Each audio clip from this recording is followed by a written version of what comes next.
how about Ivy? You wanna do the first two verses? Yeah, okay.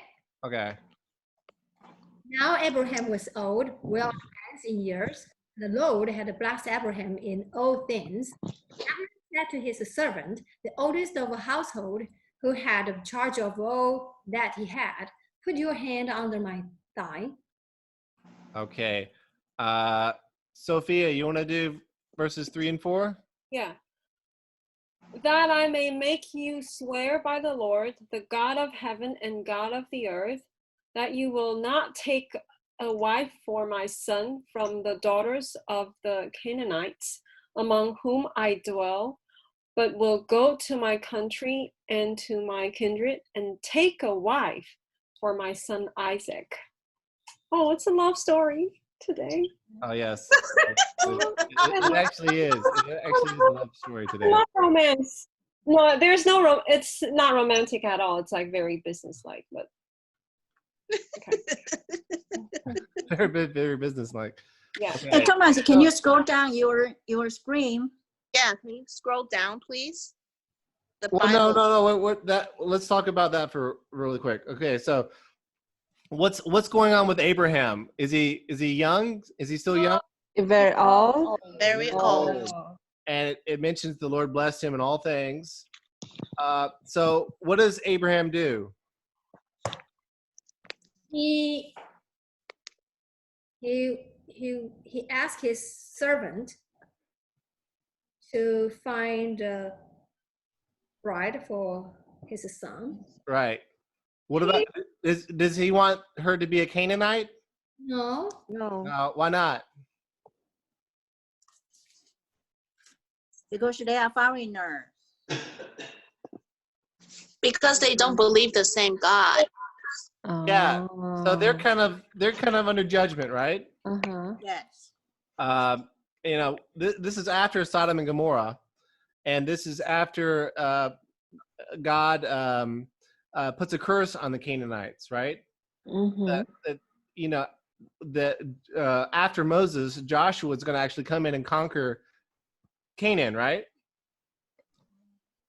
Professor Yeah. Thomas, Yes. I have two Yeah. questions. The first one is it's interesting that he picked the oldest servant of his household. I wonder if there's a reason, like maybe, I don't know, why the oldest, and then the second question is, where is it? Wait. Oh, Filial piety, of course. what? Filial piety, of course. The second question is, why can't Isaac go find his own wife? Is he stupid or not? Well, I don't know how old he is. He is when Sarah died, Isaac was 37, so he's over 37 years old. He is young, but he's an adult, I assume. And why can't he go find his wife? And why didn't Well, I think men don't really grow up Go with until this after serpent. 40, right? After 40. But after their marriage. After they're married plus 15 years, I think. Plus 10 years. The first Okay. thing said to his servant, the oldest of his household. Why? I don't know. The oldest of his household. maybe the wisest? Clearly, yeah, he probably has wisdom. More experience in everything in life. Yeah, Maybe he's he's probably has more wisdom. And it sounds like from the story he's a very good servant. Yeah. Very faithful. Gosh, whatever they pay him, it's not enough. I'm sure. Yeah, I don't know. I don't know if there is a correlation. If there is some principle that the oldest servant necessarily has more. I know that the oldest child gets the blessing, so maybe it's something like that. Maybe the oldest servant automatically assumes more responsibility. I'm guessing it's something like that. Yeah. I'm also guessing that because he had charge of all that he had, if he wants to make a decision, he has more say on a lot of resources that the household of Abraham have. Mm-hmm. Right? If he is the oldest and the leader of the servants, he can say, okay, well, you know, Rebecca, you get this, this, this, and he's in charge of all that Abraham has. So he have a say in things. And also to your second question, Sophia, I think this is not like dating.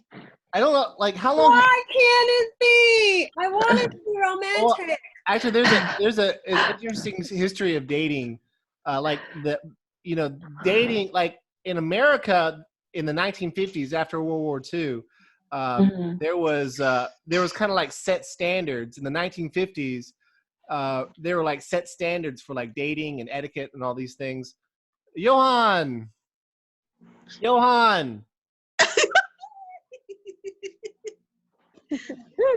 So in the 1950s in America, like that's where we get all the concepts of dating, like walking your date to the car, opening the door for them. All these ideas came in the 1950s, where this idea of World War II is over, the Great Depression's over. We're going to rebuild America over with correct etiquette.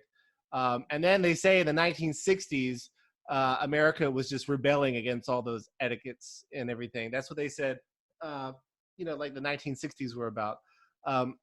I think if Abraham was younger, he would have probably found the wife himself and would have some kind of courtship, because I guarantee you, Isaac? I think if Abraham was younger, if Abraham was probably in his 50s or 60s, he probably would have found the wife himself. But he's so old at this point, he's kind of just, he can't leave very far. So he basically, I think the servant is kind of acting in place of Abraham. Like, this is a very trusted, close servant that will go, and he will be Abraham. But another question. So this is a follow-up question. So was it a kind of like a tradition that the father had to go find the son a wife? The son like just would stay home and wait for the father to go pick a wife for him? I don't know if there was a cultural that was part of the culture, but it does seem like that is. Yeah. It seemed like that is the thing to do. And I feel like imagine if you're a senior in high school, what kind of guy you think is, or a girl you think is suitable to be married to. And then, if you're 40, 50 years old, you imagine the guy or girl you're suitable to. It's probably not the same person. It's probably better to have. Now it's not clear if the father brings home a bride, and Isaac says, no, I don't like her. Yeah, that's the thing. I don't know if that's going to be forced. I think Abraham is trying to find someone that Isaac will like, as well as someone who's appropriate. Yeah, the thing is, like, neither of these older men ask Isaac, like, oh, we're gonna go find you a wife. Like, do you have any request, or what do you think? Like, they never consulted him or like ask him. Like, either they know Isaac so well, like they know him so well that they know what is good for him, what he will like, or they don't care. Like, they're like, we'll just make decisions for you. It's a very they also have go ahead, so Sophia, I think I cut you off. Sorry. No, like a very patriarchal, like a very it's kind of like in the Chinese culture, like your parents make decisions for you, like you just have to respect them, like the older way. Yeah. Like my grandmother's generation. I don't know if that's really the case here. That sounds I don't know if that's what's going on here. One thing that's also going on is Abraham received promises from God to have this great kingdom, and Abraham's kingdom is going to end with Christ, right? Okay. Maybe not end, but it's going to even have Christ in it. And I don't know. Maybe you don't want to have your little kid responsible for, okay, who's gonna be one of the great grandmothers of Jesus, you know. That is true. That And is you're gonna find that the servant is gonna be very like it's not just gonna be she's of marrying age and she's pretty, but also that she's kind, and we're gonna see Yeah. that soon. Yeah. Yeah, Okay. and Thank you. you know, like the culture in the Middle East right now, they are still doing this. They're still having the Yeah, parents bring home suitable spouse to get engaged with you, and then you can start dating. And then if you like them, then you get married. If not, dump them, break the engagement. But at least like the family have already, you know, said yes to it. Yeah, yeah. It's a very family thing. Family oriented kind of a decision. Johan, how are you? Yeah, good. Ah, it's Hi, good to hear Johan. you. Hi, We Johan. need more men. Hello, Johan. Johan, I want you to say, ah, man. You don't have to say that. Ooh. When you said that all men together and then put the two words together, it become woman. Amen. You know what I mean? Okay. Wow, man. Patricia, you're so clever. Why don't you read verses 5 and 6? Okay. Question. The servant said to him, perhaps the woman may not be willing to follow me to this land. Must I then take your son back to the land from which you came? Abraham said to him, see to it that you do not take my son back there. Okay. Jackie, you want to read verse 7? Yeah. 7. The Lord, the God of heaven, who took me from my father's house and from the land of my Kindred. kindred, and who spoke to me and swore to me, to your offspring I will give this land. He will send his angel before you, and you shall take a wife for my son from there. All right. Could you read verse 8 as well? That if the woman is not willing to follow you, then you will be free from this oath of mine. Oath? Oath. Oath of mine. Only you must not take my son back there. Oath is like a promise before God. Yes, it's like Mhm. yes, it's they're kind of swearing, they're swearing by God. Yeah, Okay. I promise I will blah blah blah. So, before God. I have a question. Yeah, why Abraham doesn't want the servant to take Isaac back to their land because it is not a promised land? because you know, you want to bring the woman all the way back. So then when she's all the way back and then she sees Isaac and then when she says, "Oh, he's not very handsome." Then she's got to go so far back. She might think, "Well, I might as well just go through with this." You know, that's right.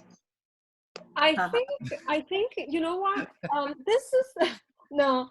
This reminds me of I did what, chapter 23. This is 24. Okay, yeah. Remember, like when Abraham was burying Sarah, like his wife. He wanted to like bury her in this promised land instead of taking her back to where they came from.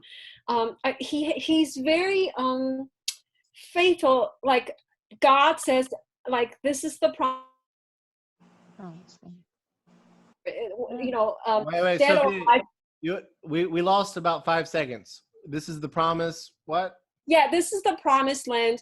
Dead or alive, we will stay here. We will not leave. So, you know, and I think you never know, like what if like Isaac went back and then he kind of like, oh, I actually like where I came from better. I like this place, and then I wouldn't want to go back to the promised land. I think Abraham is trying his best to like make sure that the whole family stays here because God says you go there. So like I don't think he wants Isaac to leave the promised land. you know, like if I were Isaac and I went back to my where my dad came from, and I was like, oh, this is actually better because they're all worshiping God, the same God. They're like, we're sharing the same values and belief system. This is very comfortable for me. I don't want to go back to be with the Canaanites. Right. You know, like Yeah. I don't feel like I fit in. Like I don't share their Right. it's kind of like that. So I think Abraham here is like that, because I asked you like what before, like, oh, why can't the servant bring Isaac back with me? Let him pick his own girlfriend, right? Yeah. But now I'm kind of getting the picture, like, oh, okay, this is what Abraham is trying to do. And I think it's easy for the men to like kind of, because you know they might want to chase after the woman and please them. So if she wants to stay, he might stay with her. But to even like not let that happen at all, like Abraham want to make sure that this bride is going to come out of that land into the promised land with them, because God had called Are Abraham. you saying women have to go chase after men? No. Oh. No. Hell no. They come after us. Wait, we're not Well, there yet. say We're not that. there yet. Let's wait because we haven't. We're still in verse 8. Let's stay. Let's stay in verse 8. Sorry. Um, Sorry. I think I think that Canaan was the morally the worst place in the world right now. This is the place where Canaan, Ham's son, went to, and this place included Sodom and Gomorrah. And I think, and God has already marked this place for judgment. It's going to be many generations from here, but it's already marked it from judgment. And so I think that's the primary reason why they don't want a Canaanite wife. And they're there because that's going to be their promised land. It's going to be where Israel is today, but they don't want they don't want to take, because you know if this is part of God's judgment. And I was kind of funny. Oh, okay, what is that? Does everybody see this green thing right here? Yes. Yeah. Yes. What is that? I don't know. It's not important. It's okay. Oh, little things like that really drive me crazy. I don't know why. You know, I don't know why Isaac doesn't go. It's also down here. Anyway, yeah, I don't know why Isaac doesn't go. Apparently, it's kind of he's kind of someone is doing this, right? It's right here and somebody this. Who's doing that? Who's doing it? Anyway, I think it seems like the way that this culture works. I don't know if it's godly or if it's just culture, but the way that it works is the father kind of the father knows best. The father is going to do what he thinks is right, and that's just the way that it seems like it works here. I'm not saying this is the way families should do things. I'm just saying this is how it happened here, because I don't know if you know, how old is Abraham? About 120 or something like that. He's going to have a lot more wisdom, and his servant's going to have a lot more wisdom than Isaac. 130, more than 137, because Sarah died when she was 127. So Abraham is 10 years older than her, so it's like more than 137. And this person is very important. So they're going to replace Sarah. Remember? So Yes. This woman is very important. It's not just some, Isaac cannot just marry the prettiest Canaanite woman he can find. He needs to find a godly woman who is kind, who can replace Sarah, because this is going to be number 2 generation of the Israelite kingdom. Very important role. So you need a very important person who is godly and loves God, who is kind, who that sort of thing. Let's move on. Can we move on, because we've got the rest of the chapter to go. Okay. So, what is the servant concerned about? What is the servant is concerned that the woman might do what? Not follow Not follow. him back. Right.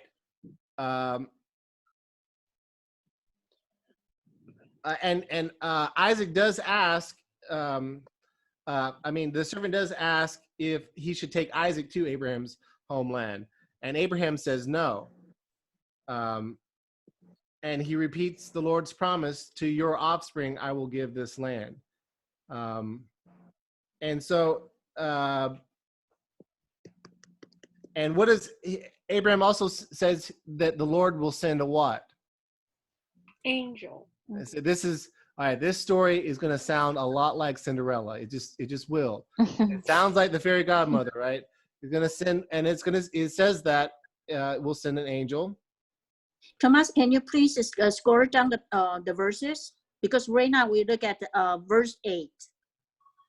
Okay. Okay. Here's the angel, verse 7. Send the angel.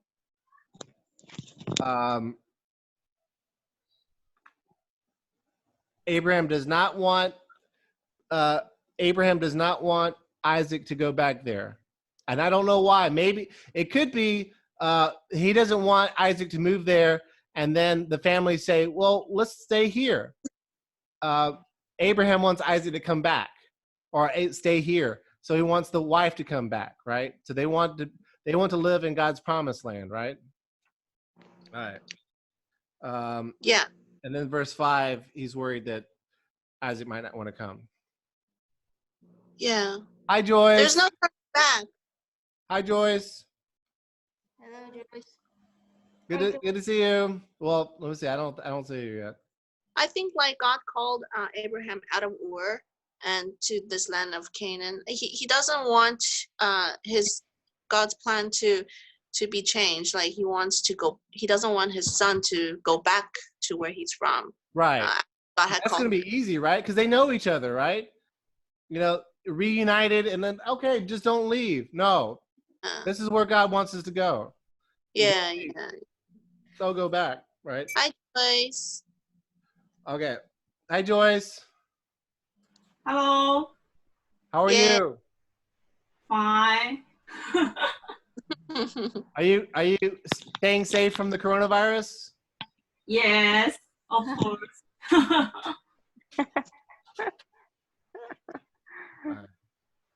So, what are we discussing right now? Genesis 24. Oh, okay. So, Joyce, so far we've got Abraham wanting his servant to go find a bride for Isaac. Okay, that's what we have right now. Okay. So, what do you think? Do you think? So here is Canaan, and so they're going to go back. I don't actually know where they go, but this is Haran, and I think it's somewhere around Haran. So somewhere around this area. How long does it take for the servant? I don't know how long did it take for Abraham to go from Haran to Canaan? Does anyone remember? It might. I think it depends how fast they walk. Yeah, I'm thinking it's going to take months. Oh wow! Okay. I think it's a big. I don't think it has to. It probably just takes weeks, or even 1 week if they're fast. Yeah.不有飞机. Yeah, 没有飞机. You're right. 没有飞机. Look, even there is 飞机. How can he get the camels up to the 飞机? Come on. Well, I don't think they need camels if they've got cars. 10 camels. 10 camels. Wow, so he carried 10 camels. That's a lot of camels. Yeah, so it depends on how fast a camel walks. Why is there all this stuff? Why is there all... okay, I shouldn't do it. Someone's doing this. Okay. Camel means the money in that day, right? Yeah. Yeah, so if they want to find a nice woman for Isaac, he need to get a lot of money to show his sincerity. Yeah, taking all sorts of choice gifts. Yeah. Not just camels, and all like verse 10. Camels and then all kinds of gifts, like ding, ding, ding, ding. And a ton of bodyguards to guard those treasures. Yeah, they're bringing servants along too. So what do you guys think? Do you think, ladies and Guy, do you think Abraham shows faith when sending his servant to his home to find a wife? Do you think Abraham, why? Why do you think so, Ivy? Oh, the verse, because he said to his servant, verse 7, he said, the Lord, the God of heaven, who brought me out of my father's household, and who spoke to me and promised me on oath, saying, to your offspring I will give this land. He will send his angel before you, so that you can get a wife for my son. No, this is not, sorry. The question you asked, number 5, right? Why does he show faith? He said, this is from the Lord. Yeah. So what does he not want from the wife? He doesn't want a wife that is what? Canaanite. Wouldn't that be convenient? I mean, just get a wife from Las Vegas. Wouldn't that be convenient? Just get a wife nearby. No, we're not getting a wife nearby. We're gonna go all the way back, but we're not gonna bring Isaac. So we're gonna bring the servant's gonna go and bring the wife. We're gonna give the servant a bunch of stuff. Let's hope he doesn't run away with it. And he's gonna bring the wife back, and Isaac's not even gonna go. So this is a lot of faith because he's trying to be faithful to God's promise, right? I think it's a lot of faith for the bride. Like she's never seen the groom, and then she has to walk all the way, like for weeks, to marry someone she's never seen. But she sees how much gold he's got. He knows he's rich. That's a lot of faith. Yeah. I think Rebecca also see, because the servant has 14 camel and then so many servants. That means that they gotta be a rich family. Right. Yeah. He's very rich. I would not marry for money. I would marry for love. Perfect. I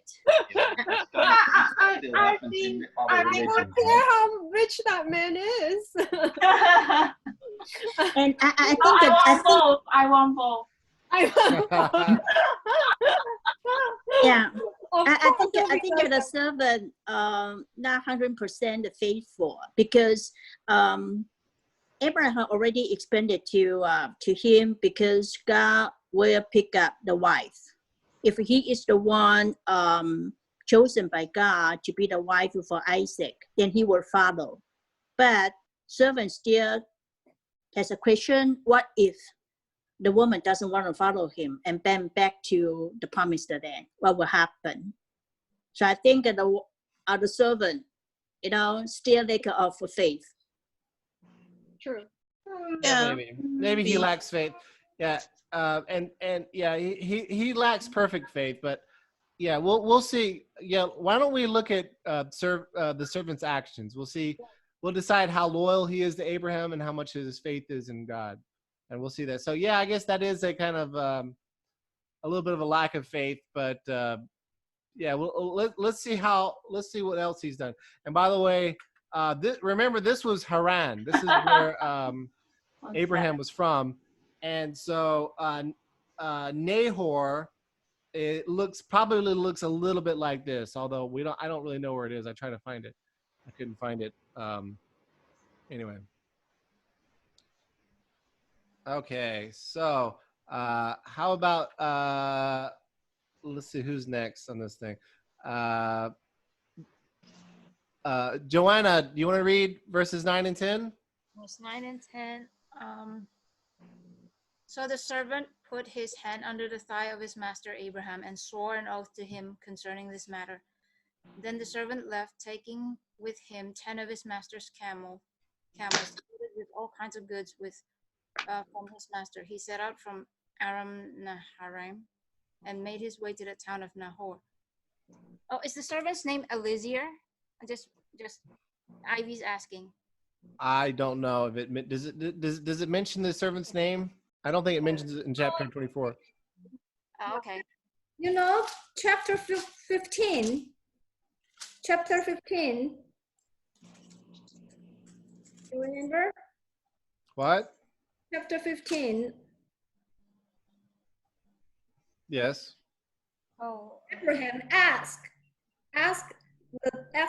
God, oh yeah, that one. I remain childless, and the one who will inherit my estate is. Oh, yeah. I remember that. It is there. Chapter 15? Mhm. Chapter Verse 15, verse what? 2. I'm just curious. I And really the heir of my house is Eliezer of Damascus. It could be, but it doesn't mention his name. So this is verse 15. This is before Sodom and Gomorrah and everything. So this person may have died. We don't know. Why does it not mention his name? I would just say the Bible doesn't mention his name. So you could think that if you want to, but it just says the servant. So Okay. I would just say the servant. know, right? So okay, so did we read verses 9 and 10? Yeah, we did. Okay, so the servant swore and took 10 of Abraham's camels and left with choice gifts from Abraham to Nahor in Mesopotamia. This is around modern day Iraq. So Nahor is, how is Nahor related to Abraham? Who knows?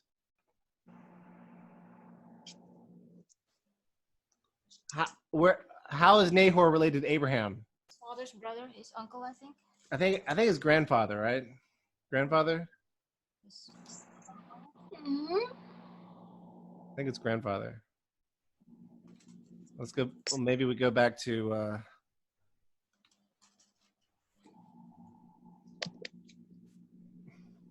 Let's go back to. I think it's in chapter 10.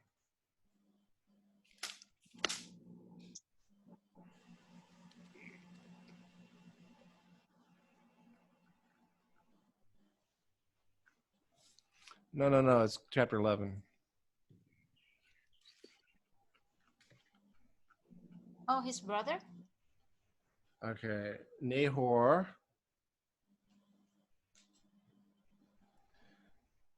(26) Verse 26. Oh, so his brother. Oh, you're right. I don't know why I've got this wrong in my notes. Okay, you're right. It's his brother. It's his brother, Nahor. This is wrong in my notes. Sorry, guys. Fathered Terah. Or am I wrong? Nahor fathered Terah, and Terah fathered Abram. So okay, I'm right and you're right, because we've got two Nahors. Oh, we have two Nahor. We've got a grandfather Nahor, and we've got a brother Nahor. So I don't know which one it is. Okay, so it's probably the brother, because it's probably a city near Nahor, so it's probably not the Nahor that's the grandfather. I'm thinking the city is the grandfather of because it's near Haran, so it's probably Nahor, who was the Brother of Abraham. founded by the brother. I'm thinking. Yeah, I think he's the brother of Abraham. All right. So okay, the grandfather and the brother. I'm thinking actually it's the brother. It would make sense with the age to be brother of Abraham, so that the daughter wouldn't be too old Oh, yeah. to marry the son, to marry Isaac. Yeah, Think but of he that mentioned it's the son when Abraham is old, and he got a son. So which means the age is not too old to be a husband. All right, let's move on. All right. really Why don't we go? Annabelle, do you want to read? You want to Okay. read verses 11 and 12? Okay. And he made the camels kneel down outside the city by the well of water at the time of evening, the time when women go out to draw water. And he said, O Lord, God of my master Abraham, please grant me success today and show steadfast love to my master Abraham. All right. Thank you. Thank you, Annabelle. How about Johan? Johan, do you want to read 13 and 14? Yeah. Behold, I'm standing by the spring of water, and the daughters of the men of the city are coming out to draw water. Let the young woman to whom I shall say, please let down your jar that I may drink, and who shall say, drink, and I will water you camels. Let her be the one whom you have appointed for your servant Isaac. By this I shall know that you have shown steadfast love to my master. Okay. Thanks, everyone. So the servant had the camels kneel down outside the city by the well of water during the evening, the time when the women go out to draw water. Okay. He's looking for the wife, for Isaac. So we saw Abraham pray earlier, right? I think it's chapter 18. Abraham was praying, and now we see the servant praying. Yeah. It's a pretty nice little prayer. God of my master Abraham, please grant me success today. So it looks like a pretty sincere prayer, a pretty decent prayer. And what? I think he's smart too. He's not just old and faithful to Abraham. He's smart. He knows where to meet young women. Yeah, it's the right place to right a young woman. Yeah. He didn't sit somewhere else. Like he knew where to go to meet those young women. Right. That's right. That's true. Right. Yeah. Yep. Yes. That's right. Yeah. So what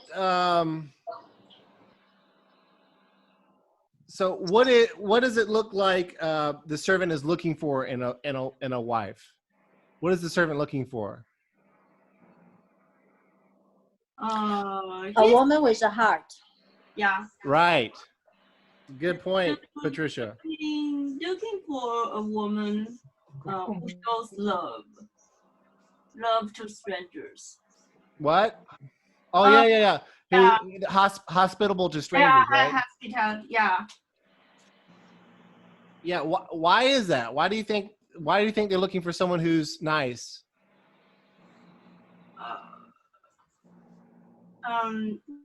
Why would you want a wife that is not nice?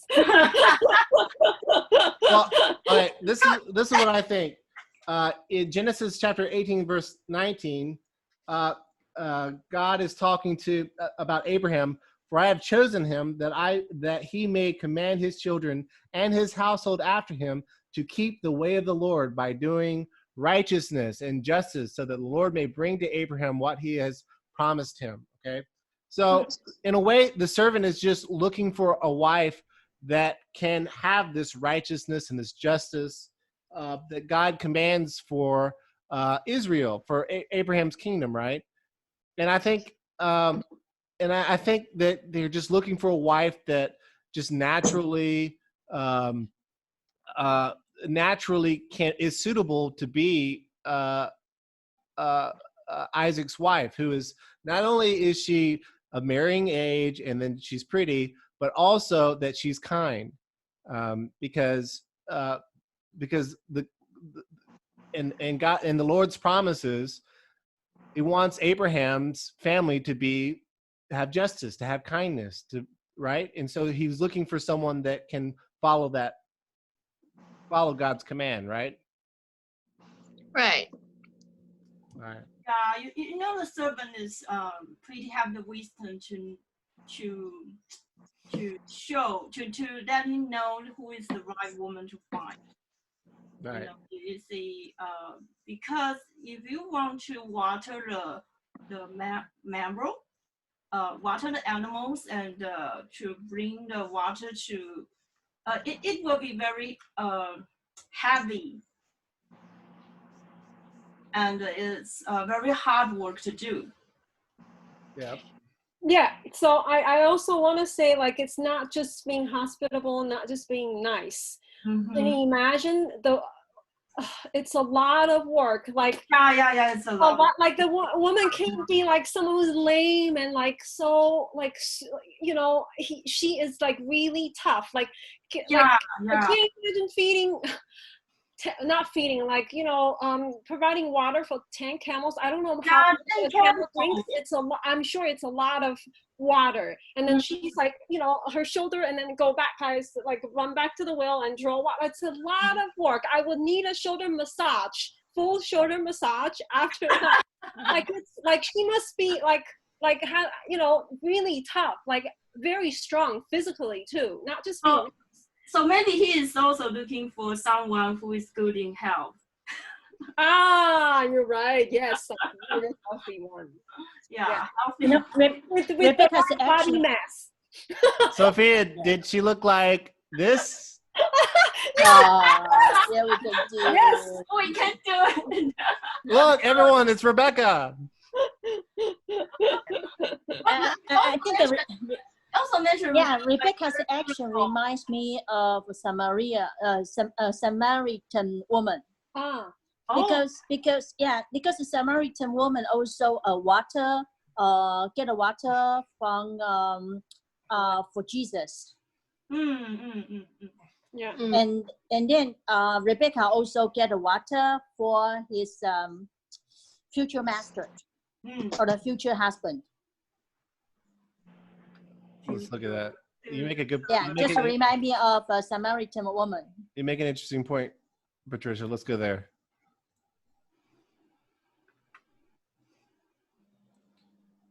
But one huge distinction between the Samaritan woman is that I think the timing of getting the water from the well is different. The Samaritan woman gets in the middle of the day when it's really hot and no one else was there, so she can go because she's kind of an outcast. But I think Rebecca wouldn't go at the time when no one else is there. And I think, Patricia, I think with Genesis chapter 4, I think one of the things that Jesus, I'm not saying I disagree with you, but I am saying that Jesus seems to be separating this idea of Jew versus Samaritan because, you know, the gospel is available for everyone. And then Jesus also is trying to give an analogy that the Holy Spirit is like the water of the well.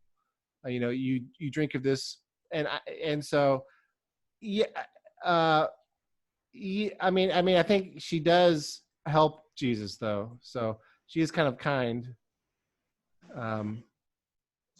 Judy, what were you saying? Well, I mean, look at verse 11. It says that you know, he made the camels kneel down outside the city by the well of the water at the time of evening time when women go out to draw water. It would be different from the time that the Samaritan would go and draw water. All right, if I'm a woman and an old guy comes to me and says, give me water, I don't know. I think there's going to be a principle in my mind that says, no, I don't give water to old men, old creepy men. I don't know. Yeah, I don't want to talk to strangers. Maybe he was just what? I don't know. Like, if I see a really rich man, I will give him water. Like, no, he's concealing. I think he's concealing his wealth right now. I don't know. Maybe he's so old that a woman feels pity for him and not like, oh, is he hitting on me? No, it's like now it's like, oh, it's pity because he's so old. I don't know. Yeah, he is the oldest servant. Yeah. Anyway. Old, yeah. So yeah, maybe that's why, you know, he's looking for the oldest guy to do this job because he's over the age of also looking for a woman. All right. So what What story does this remind you of? Oh, that is not. No. Fairy tale. You don't think so? No. Like a fairy tale. You don't think so? You've got the fairy godmother, and in this one there's an angel, and then you have Oh, her good. Her kindness is rewarded, and then she becomes fabulously wealthy. It's like the same story. That In is true. fact- I think there is one similarity, like between Rebecca and Cinderella. It's like they're both like Cinderella is very good at doing house chores. Like she also does the laundry. She does the dishes. These camels. She's tough. And then Rebecca is also like a really tough woman. I mean, jars on the shoulder and then run, back and forth from the well to the camels. It's a lot of work. yeah, hardworking. Yeah, So, very, very hardworking. Not You could spoiled. you could make the argument that Cinderella is actually copied from this story, because actually the Cinderella story is actually very old. So can Christian sue Disney No one can sue for Disney. copyright? We're gonna sue them for copyright. Disney's more powerful than the mafia. You can't sue Disney. I'm sorry. Oh, you see the Cinderella dress very well. Yeah, and he need. Looks Yeah, they very gave her a dress too. They gave her clothes, right? A cloak. It's so similar. It's so similar. And I really think that the story is there's thousands of years before the Disney version, and of course there's a European version too. The oldest versions go back to the time of Jesus, and so you could make the case that this story is ultimately coming from this story, but I don't know. I just thought good luck with the case. I think I think a lot of women in the Bible are all hardworking. Yes. Like Ruth, right? Yeah, She's and hardworking. Lydia, Martha, and then also and Martha. also the woman of Nabal in the Proverbs chapter Yeah. 31, and then there's a guy sitting on the door city gate. Yeah. So the guy sitting on the city gate, and then the woman is only walking. Is this going to be the new mascot for Finding Grace? Yes. I have a question. Why? Where are the men? Like, why are women doing this really hard physical work? Why? We're lounging in their living room watching yeah. TV. I'm sure. Like, it's carrying water jars. It's heavy. Why can't they do it? Like, this is supposed to be men's work, but women are doing it. Maybe men All the men in the Bible are so lazy. Yeah, they just sit at the city gate and then just talk about politics, blah, blah, blah, blah, blah. Maybe they're fishing and farming too. Maybe they're learning Chinese, which is the hardest job of them all. But you see, Rebecca is very beautiful. She's also very beautiful. It's very beautiful. Yeah. I don't know. So, I don't know what the men are doing. The men might be hunting because obviously in chapter 9, we're allowed to hunt. They might be farming. There's different jobs. I don't know. That I feel like I'm being drawn into identity politics. That's not at all what the Bible is trying to communicate. So. Okay, let's move on. Sorry. Okay, verse 15. How about Joyce? Joyce, verse 15 and 16, please. Oh, verse 15. Before he had finished speaking, behold, Rebekah, who was born to Bethuel, the son of Malchi, the wife of Nahor, Abraham's brother, came out with her water jar on her shoulder. The young woman was very attractive in appearances, and a maiden who no man had known. She went down to the spring and filled her jar in a candle. A maiden is just a marriable age. So she's I don't know. She's the kind of the age range that is you would normally get married. That's just what a maiden means. Okay, let's see. Whoops. Okay, did everyone? How about let's start with Ivy? Could you? Oh, Judy, do you want to read a little bit? Hi, which verse? 16 and 17. Okay. The young woman was very attractive in appearance. Oh, sorry. 17 and 18. Yeah. Then the servant ran. Okay, 17. Then the servant ran to meet her and said, "Please give me a little water to drink from your jar." I say, She's- if I was a girl, I would run away. You know, running, the old man running toward me. All right, go ahead. Sorry. 18, Judy. She said, "Drink." And she quickly let down her jar upon her hand and gave him a drink. Okay. Hmm. Okay, and then let's see here. Ivy, do you want to read 19 and 20? When she had finished giving him a drink, she said, "I will draw water for your camels too. Also, until they have finished drinking." So she quickly emptied her jar into the trough and then ran again to the well to draw water, and she drew for all his camels. Wow, she is so nice, isn't she? So kind. Judy, Yeah. Judy, when's the last time you've drawn water for my camels? The camel. Camel. Oh, my cat? Oh, okay, that's right. All right, so the Lord answered the servant's prayer very quickly, doesn't he? Yes. So as soon as he's finished praying, here comes Rebecca, and she does everything, right? This is a answer to the prayer, right? Yeah. Before he finished speaking, okay? Rebecca, who was a daughter of, I think, he was a daughter of Nahor, right? Came out for some water. Rebecca literally means ensnarer. I don't know if that's relevant. She was pretty and of a marriageable age, and she was a virgin. When she had some water, the servant ran to meet her and said, "Please give me a little water to drink from your jar." She said, "Drink, my lord." And she quickly let down her jar upon her hand and gave him a drink. After giving him a drink, she said, "I will draw water for your camel also," until they finished drinking. So she's a very nice lady, right? Very hospitable. Gives him, I mean, it does kind of remind me of the hospitality of Lot and Abraham. I think they're very suitable as far as their hospitality, correct? Yeah. All right. So let's keep going. How about Sophia? Could you read 21 and 22? Sure. I love 21. The man gazed at her in silence to learn whether the Lord had prospered his journey or not.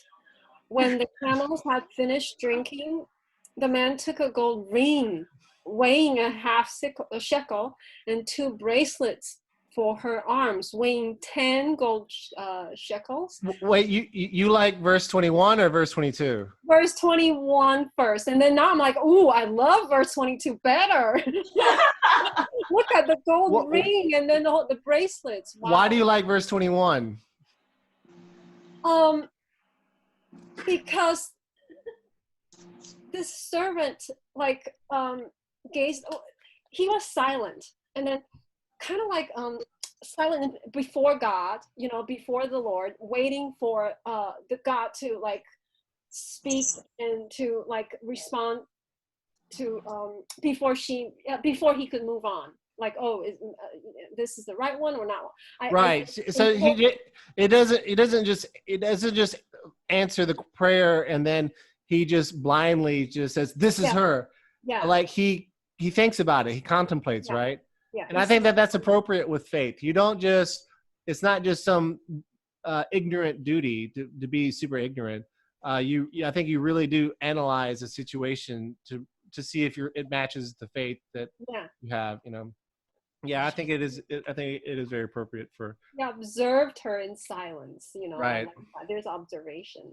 But he's just very creepy. I think he's observing her in silence, running after her, asking for water. Anyway.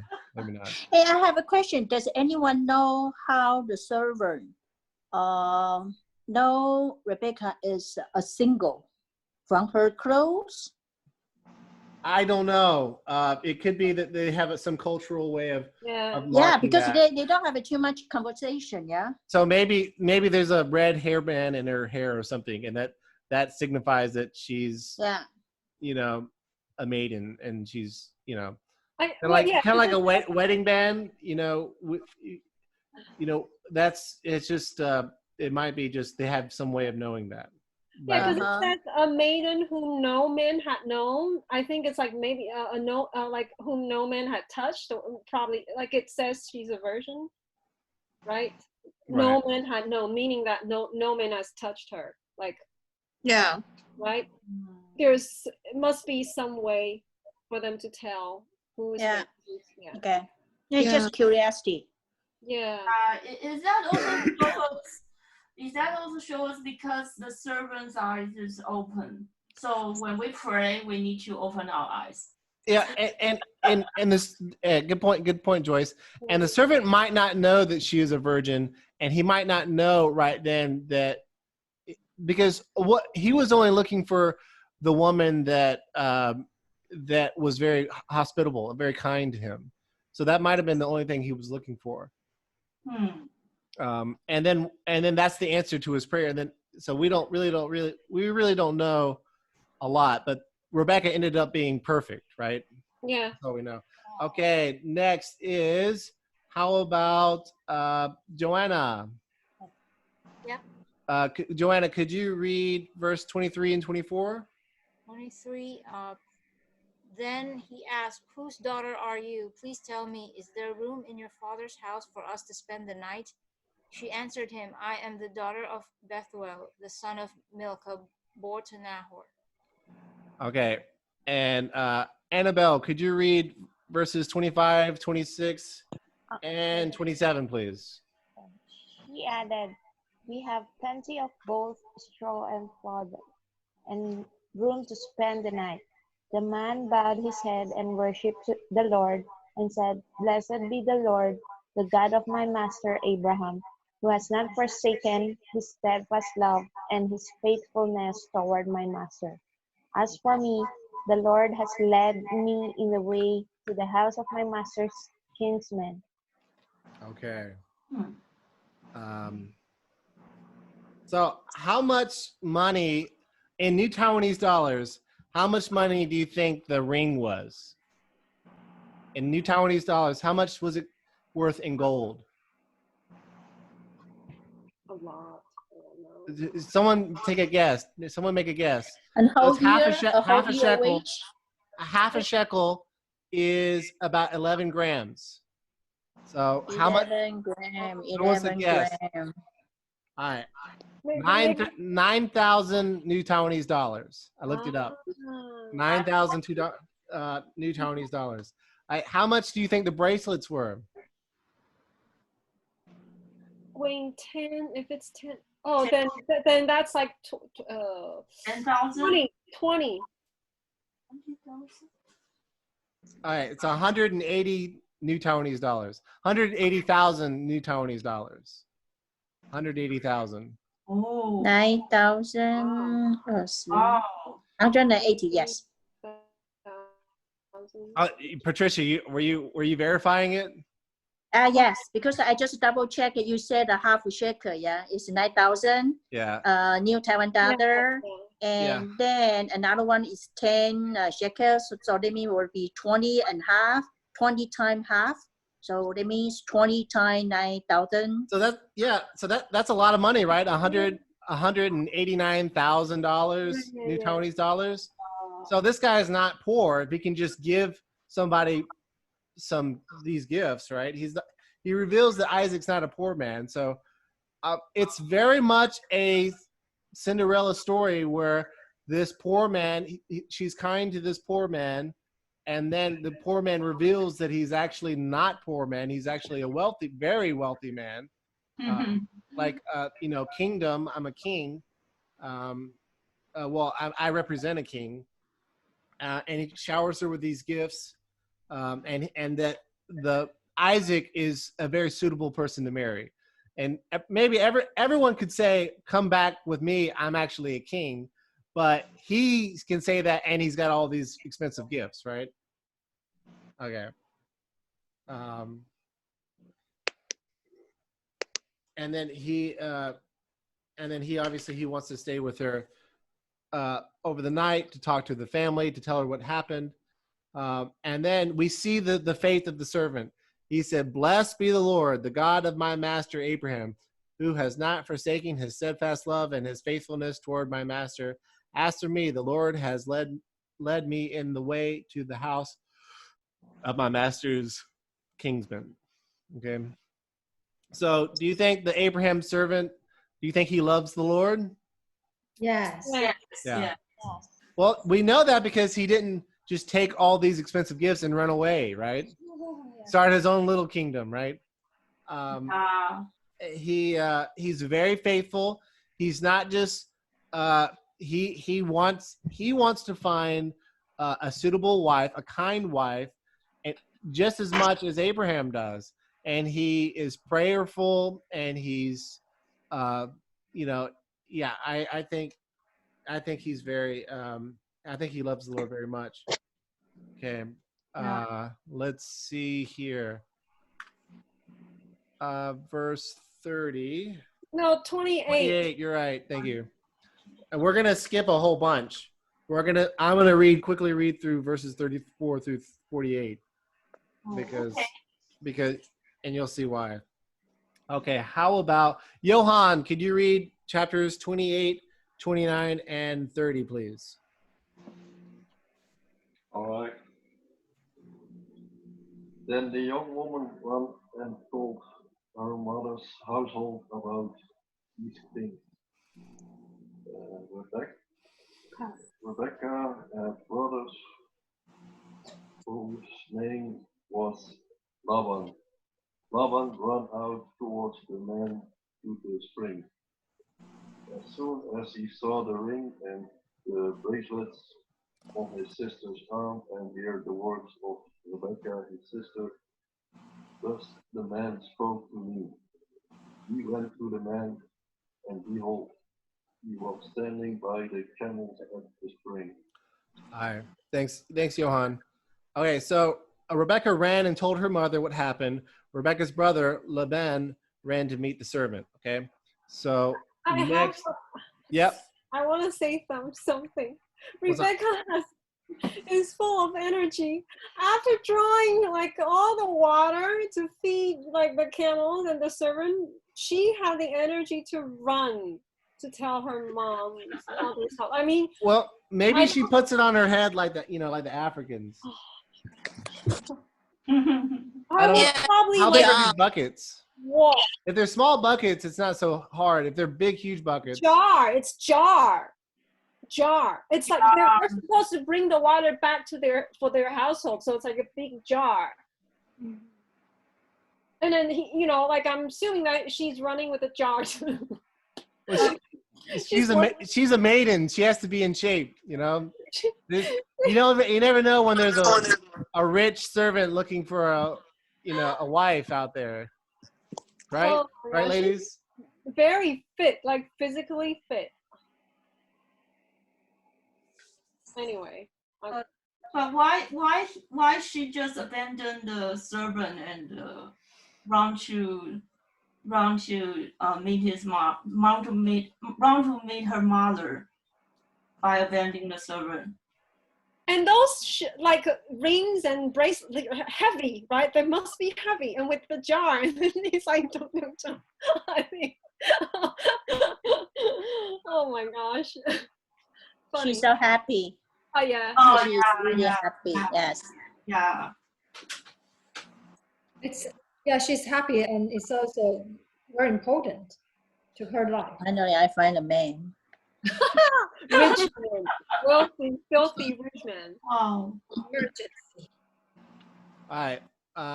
And how about Patricia? Could you read verses 31, 32, and 33, please? Okay, but you need to scroll down the verses a little bit, yeah? He said, come in, oh, blessed of the Lord. Why do you stand outside? For I have prepared a house and a place for the camels. So the man came to the house and unharnessed the camels and gave a straw and fodder to the camels. And there was water to wash his feet and the feet of the men who were with him. The food was set before him to eat, but he said, I will not eat until I have said what I have to say. He said, speak on. So Laban said, come in, O blessed of the Lord. Do you think Rebecca's family, do you think they love God? Yes. Yeah. Yes. I mean, look at that. I don't think he just, what? Go ahead. Sorry. I don't know. I feel like Laban loves money more than God. Yeah. He Oh, sees, maybe. dun, dun, dun, dun, dun, and then he's like, oh, come on in. Like we have like food, we have this, we have that. Since you are Yeah. so worthy, please give me more money. Yeah, I think he's like, oh, I'm gonna sell my sister to this rich man. Ah. I can make make money out of this, Oh, that's an interesting way of looking at it. right? Maybe.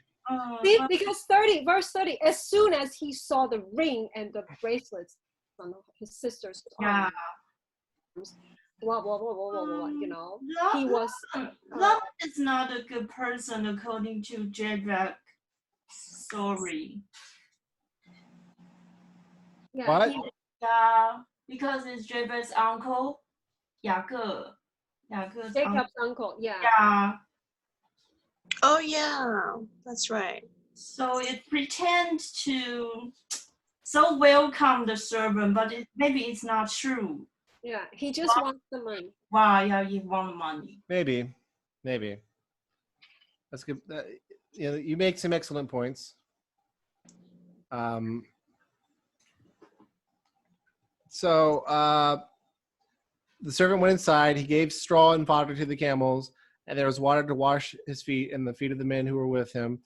He was given food, and he said, I will not eat until I've said what I have to say. So I think Abraham's servant, all the people, the camels and everything, they're all completely taken care of for the most part.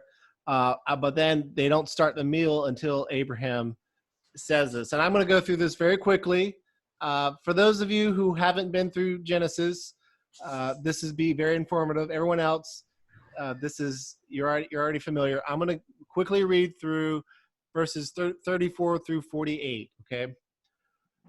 So he said, I am Abraham's servant. The Lord has greatly blessed my master, and he has become great. He has given him flocks and herds, silver and gold, male servants and female servants, camels and donkeys.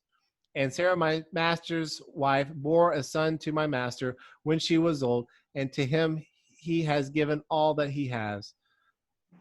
My master made me swear, saying, you shall not take a wife for my son from the daughters of the Canaanites in whose land I dwell, but you shall go to my father's house and to my clan and take a wife for my son. I said to my master, perhaps the woman will not follow me, but he said to me, the Lord before whom I have walked will send his angel with you and prosper your way. You shall take a wife for my son from the clan and from my father's house. Then you will be free from my oath when you come to my clan, and if they will not go give her to you, you will be free from my oath.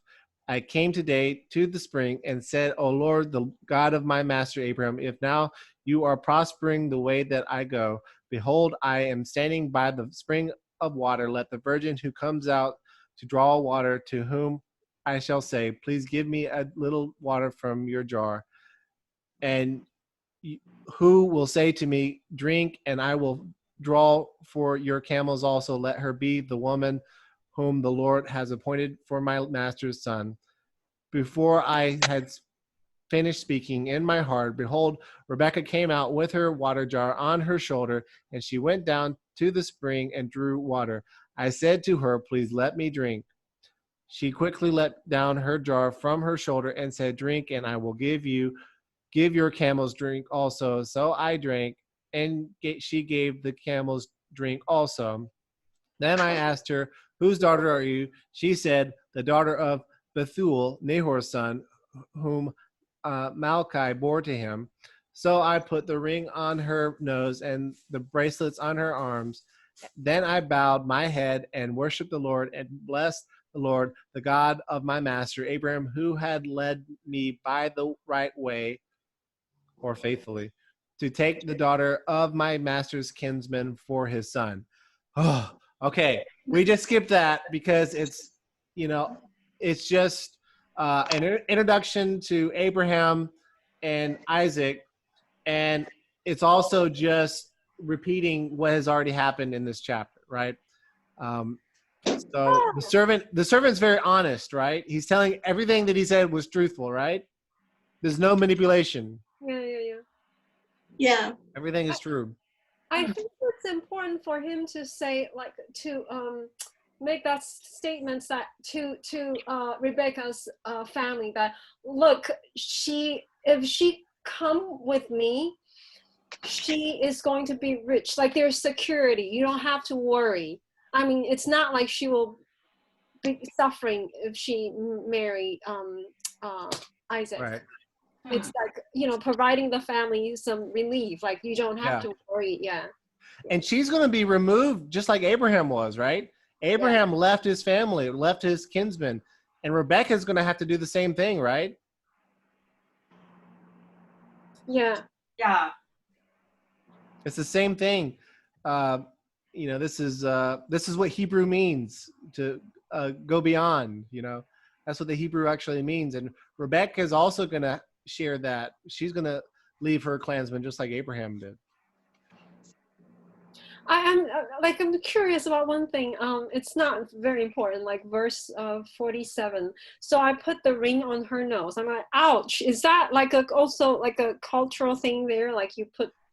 Yeah, you assume that the ring's going to go on her finger, right? But actually, Calvinists really didn't like rings. That's one of the things they fought.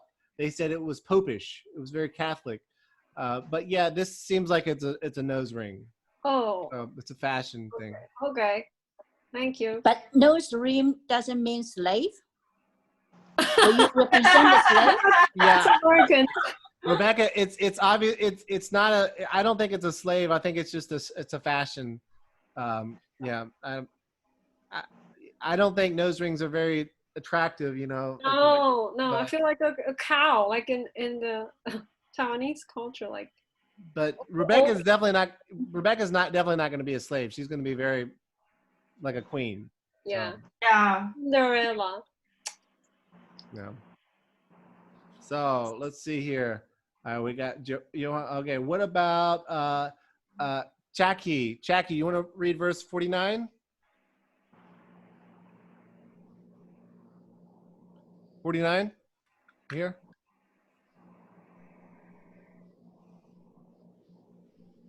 Wait, Jackie, you're muted.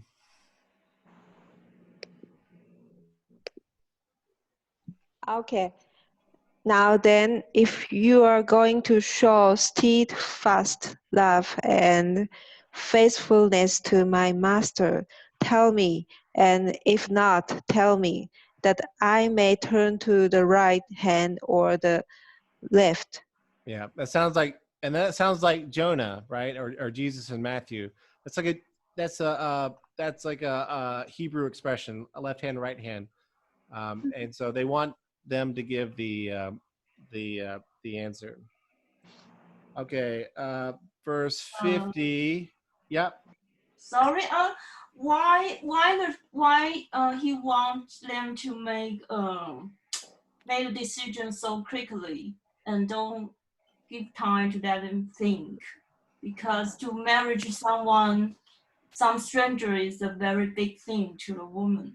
Well, that's the faith, right? She's going to have the active faith too. So the servant tells her everything that happened, right? And the prayer and everything that happened. And, there's an angel right there. And so this is a huge act of faith for her and her family, right? Yeah. And then he wants to leave very quickly. I think pretty soon the family is going to want the the family is going to want her to stay, and then he's going to say no, she has to come now. But we're not there yet. Why don't we get there? I know. We're going to go there quickly. Hey, Joyce, could you read verses 50 and 51? Oh, okay. Then Laban and Bethuel answered and said, the thing has come from the Lord, and we cannot speak to you bad or good. Behold, Rebekah is before you. Take her and go, and let her be the wife of your master's son, as the Lord has spoken. And to me, this is an act of faith. Is it? They're not saying this is not from Abraham or Isaac.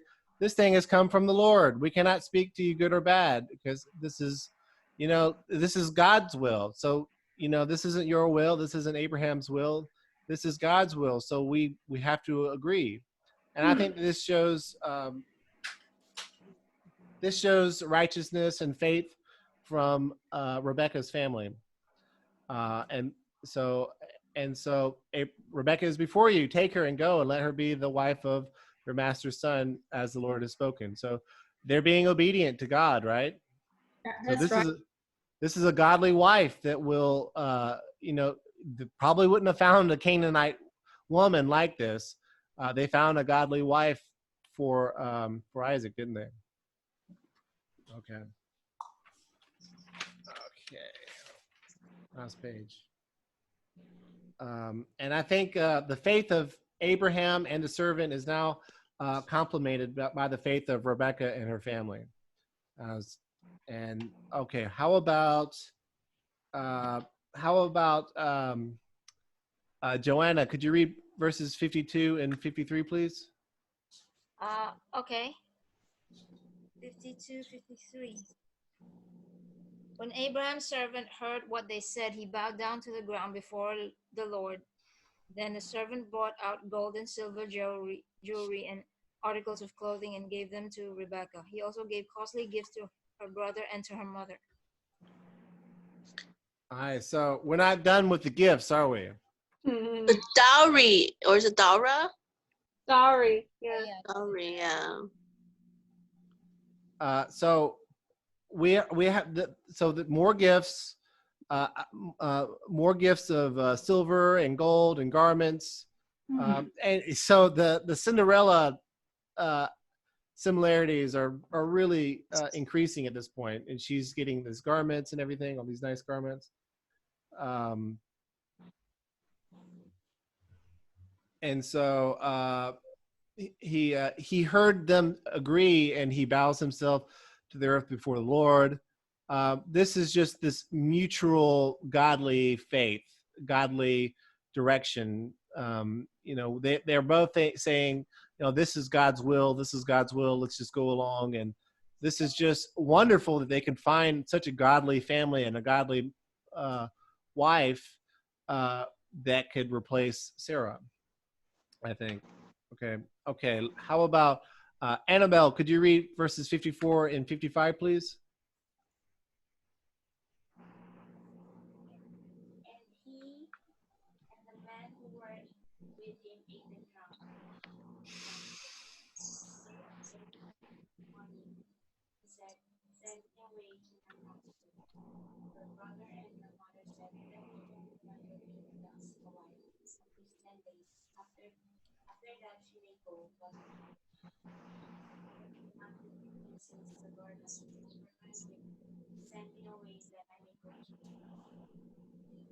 Okay, so the servant and the men, they ate, they drank, they spent the night, and in the morning they said, okay, send me away to my master. So I guess as a servant, he actually has to be sent away by the family.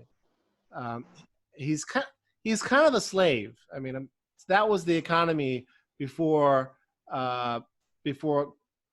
colonization and before capitalism. It was basically a slave economy. So he actually has to be sent by the wife's family. Because they have authority over him. Rebekah's brother and mother wanted Rebekah to stay at least 10 days, but the servant said, do not delay, since the Lord has prospered my way. Send me away that I may go to my master. And so the family, sorry, we're not there yet. why don't we keep going? Johan, could you read chapters verses 56 and 57? Okay. But he said to them, do not delay me, since the Lord has prospered my way. Send me away that I may go to my master. They said, let us call the young woman and ask her. And Judy, could you read 58 and 59? Okay. Hold on.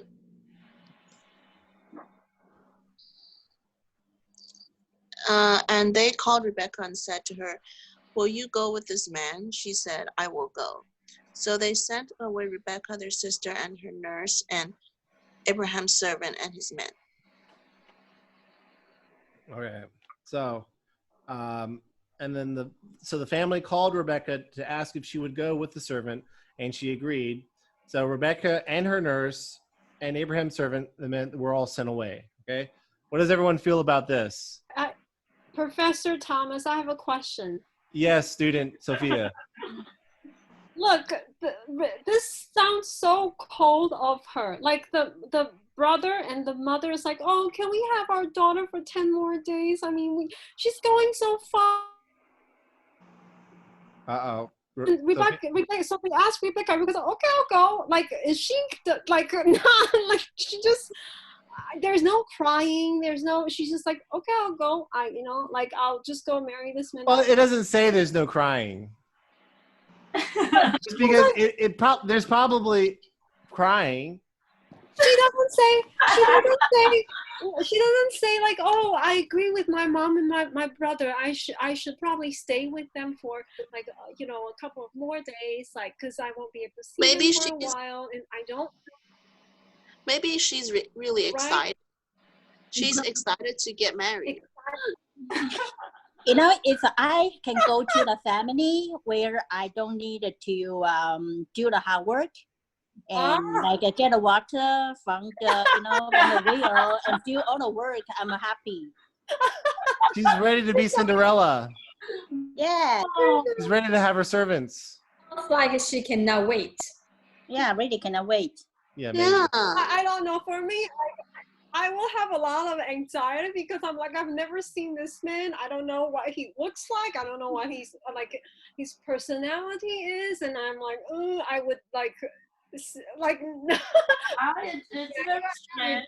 Maybe he's smelly, huh? What? Maybe he's smelly.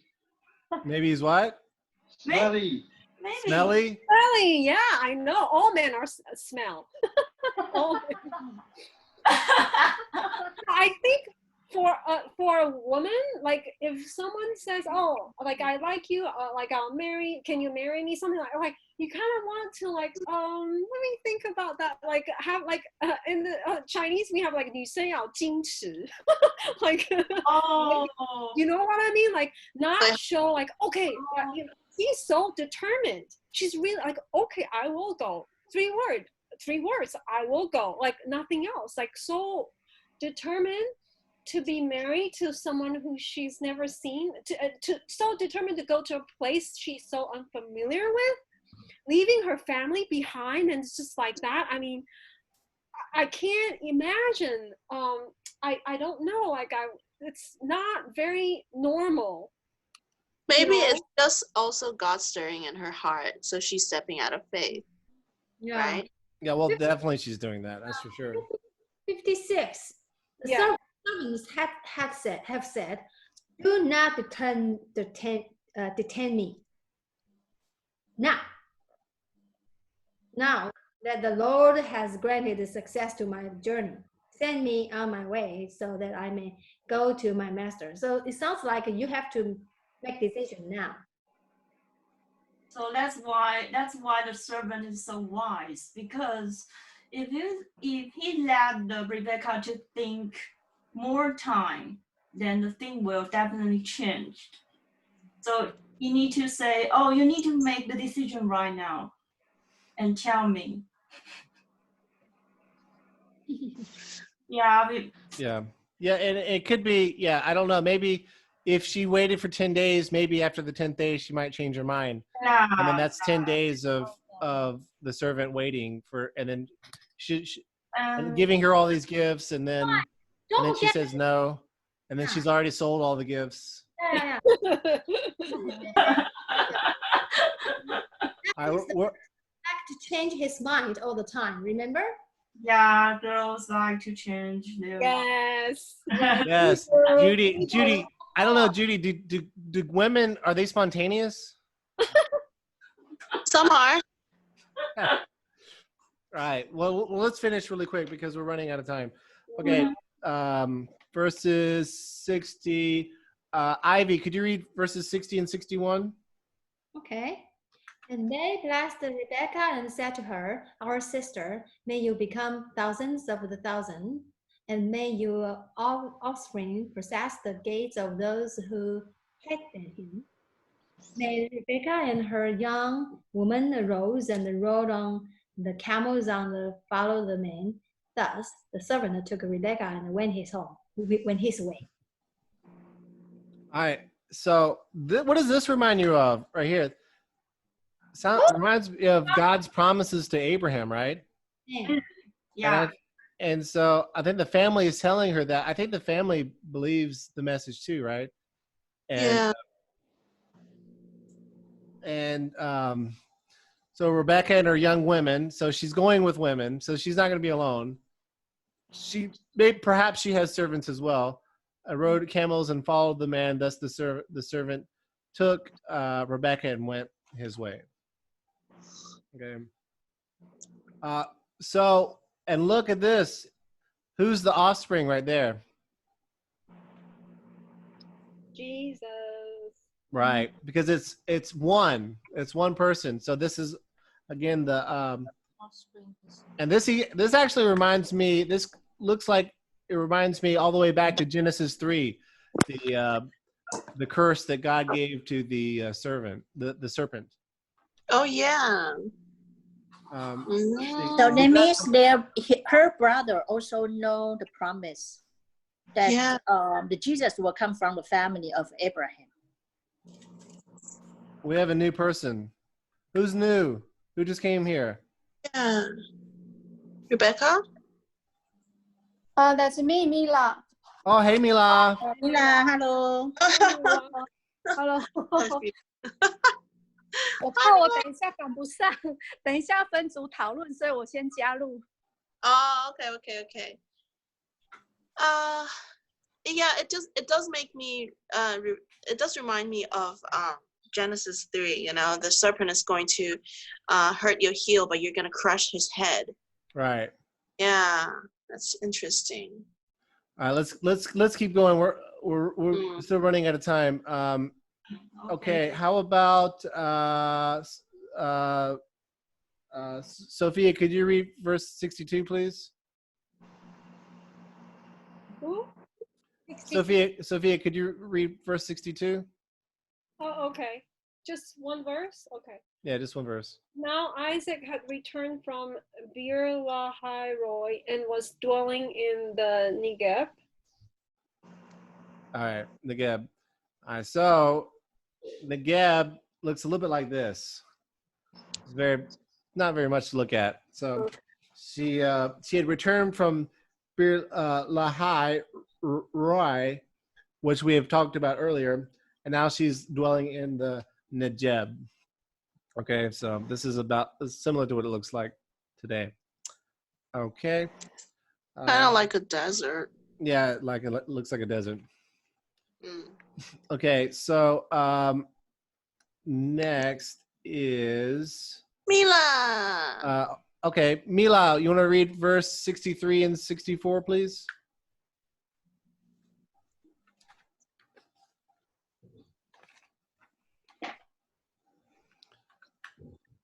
Mila, are you there? Are you unmuted? Yeah, maybe she can do the next one. Okay, Johan, can you do it? All right. And Isaac went out to meditate in the field towards evening. And he lifted up his eyes and saw, and behold, there were camels coming. And Rebekah lifted up her eyes, and when she saw them, she dismounted from the camel. Okay, how about Jackie? You want to read verses 65 and 66? And said to the servant, "Who is that man walking in the field to meet us?" The servant said, "It is my master." So she took her veil and covered herself. And the servant told Isaac all the things that he had done. Okay, and I'll read the last one. Then Isaac brought her into the tent of Sarai, his mother, and took Rebekah, and she became his wife, and he loved her. So Isaac was comforted after his mother's death. So, What? This is crazy. Look, there's no wedding. They didn't even have a wedding. So wait, he just took her into the tent and then like. well, they became wives. They skipped that. Moses was a man. He doesn't want to give details of the wedding. No wedding? Well, it doesn't say that there's no wedding. It just obviously they didn't just Have sex? yeah, you can't just do that. They had to have some witnesses and maybe vows or something like that. I don't know. Like, wait. Brought her into the tent of Sarah's mother and took Rebekah. That means like they consummated their love, and then she became his wife. I thought it should be the other way around. Well, like, you're just right. At the wedding, she became the wife, and then they can have sex. All right.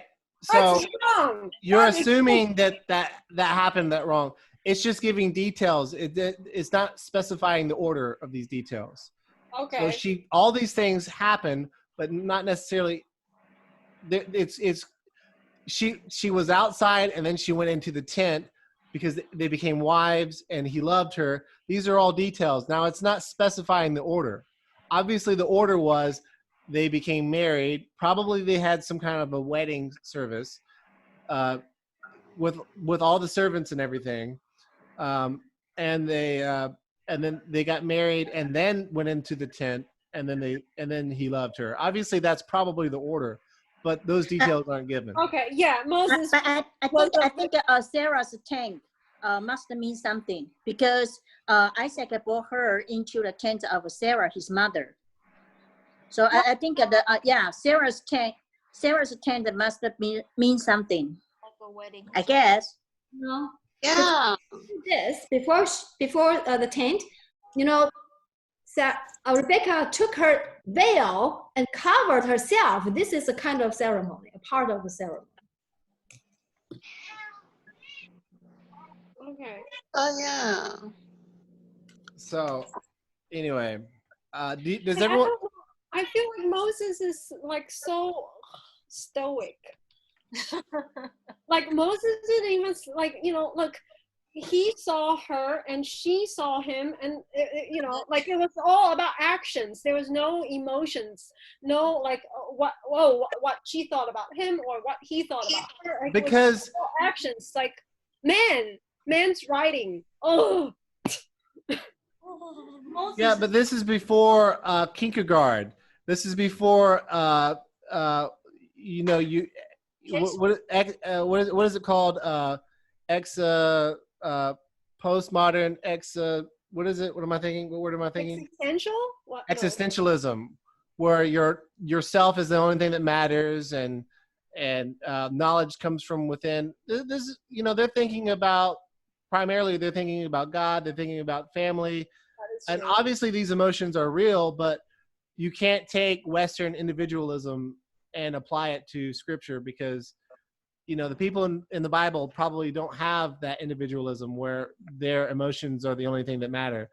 In the people in the Bible, they probably think, especially Abraham and Isaac, they think about their duty as a godly kingdom probably first, and their family, because I think probably the Taiwanese would understand this more because they think in terms of society.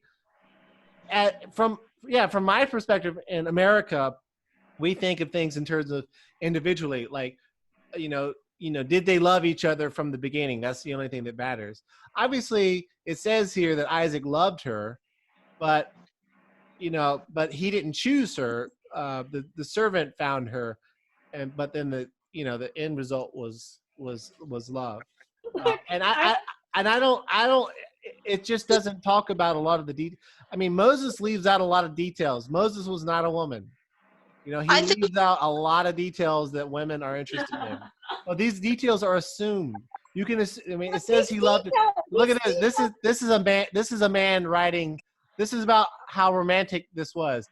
He loved her. That's how a man writes a love story. He loved her. What else do you need to know? They love each other. I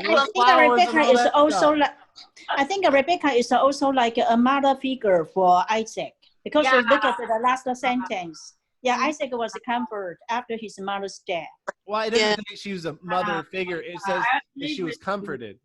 So maybe he was lonely after his mother's death, and now he's married. Yeah, so she became the woman in his life. And I think like over here, like he loved her after she became his wife, right? So like I think it's still possible for someone to develop love after you're married to someone, and love is a decision. Oh yeah. You develop that attachment, that bonding love, but before you get married, it's mostly romantic love. It's a obsessive compulsive kind of love. It's a different kind of love. So like it doesn't count, right? What is it? So like the obsessiveness before marriage doesn't really hold up, doesn't really count as love, because isn't another definition of love what is it called, like long suffering, like and like being patient. Like you can only have patience and long suffering after you got married, and then you develop that kind of long endurance love, right? Yeah, but and I'm sorry to say this, ladies, this is not primarily a love story. Now, if you want to, you can watch a romantic comedy tonight. You are the one. Sleepless in Seattle, all you want. You can watch The Notebook. And your heart's content. But this is primarily a story of faith and obeying God and the line that leads to Jesus. This is what this is primarily about. Don't you think? But love is included. You see, this is how a man writes a love story. He loved her. What else do you need to know? I tell my wife every day, at least once, I love you. Boom. I've explained everything. I don't need flowers. I don't need gifts. Hey, flower is still important. Yeah. Okay. I mean, Sophia, could you please read verses 63? Don't you think when he described the moment when Isaac was meditate and he looked up and he saw camel approaching, that moment, and the Rebecca also looked up and saw Isaac. I think it is romantic. No, it's not. It's not like. So they both fall in love in the first beginning. I love from first sight. Yeah, on the first sight, they fall in love in the first sight. Like, it didn't say like they were like, whoa. You know, there's no detail. That's not the most important here. Maybe, I don't know. See? Well, I don't know if you could really trust love at first sight. I mean, that sounds something romantic, but can you really trust that? Because if you're very lonely and then you see someone and you haven't dated anyone for many years, Dangerous. like obviously you're going to be very attracted to someone the first time you see someone, but is that evidence that you should marry that person? I don't know. No.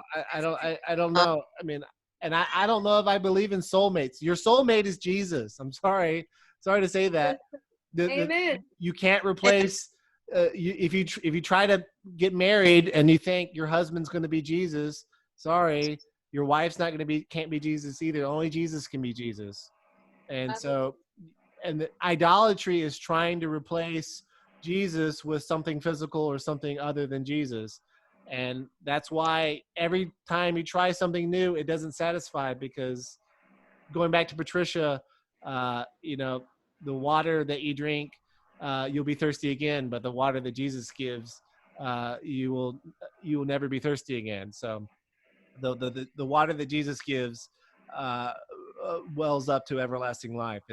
And so that is, you know, so I'm not a big fan of soulmates, love at first sight. I think that if you try to make your relationship replace Jesus, you're going to have a miserable marriage. Because there's two problems in a marriage: your wife or husband, and the other one is you. And there's two sinners that get married, and then you try to turn that into this ultimate wonderful thing to replace God. It's just not going to work. Marriage only works if it's under Jesus, and then you don't try to put your husband or your wife up to this level of, you need to be just like Jesus. You need to make me feel ultimate, you know, bliss.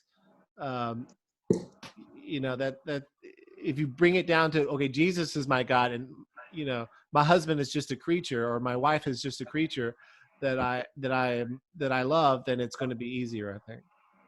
Yeah, and love is not a feeling. It's not. I mean, of course, attraction helps.